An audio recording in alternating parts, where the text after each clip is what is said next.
రవీంద్రనాథ్ ఠాగూర్ కవిత. నేనిక లేనని తెలిసాక విషాదాశ్రులను వర్షిస్తాయి నీ కళ్ళు. కానీ మిత్రమా, అదంతా నా కంట పడదు. ఆ విలాపం ఏదో ఇప్పుడే నా సమక్షంలోనే కానిస్తే పోలా. నీవు పంపించే పుష్పగుచ్చాలని నా పార్థివ దేహం ఎలా చూడగలదు? అందుకే అవేవో ఇప్పుడే పంపరాదా? నా గురించి 4 మంచి మాటలు పలుకుతావు, అప్పుడు కానీ అవి నా చెవిన పడవు. అందుకే ఆ మెచ్చేదేదో ఇప్పుడే మెచ్చుకో. నేనంటూ మిగలని నాడు నా తప్పులు క్షమిస్తావు నువ్వు, కానీ నాకు ఆ సంగతి తెలీదు.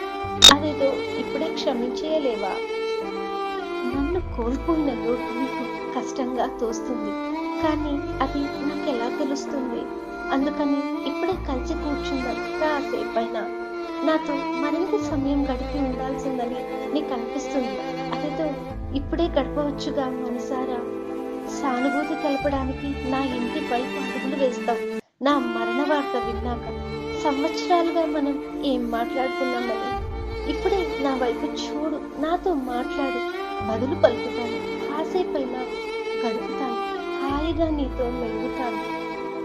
ఇదే విశ్వకవి రవీంద్రనాథ్ ఠాగూర్ రాసిన అద్భుతమైన కవిత. అందుకే బ్రతికుండగానే ఆప్యాయంగా పలకరించుకుందాం, కష్ట సుఖాలు పంచుకుందాం, ఒకరికొకరమై మెలుగుదాం. ఉన్నన్న నాళ్ళు కలిసి మెలిసి బతుకుదాం.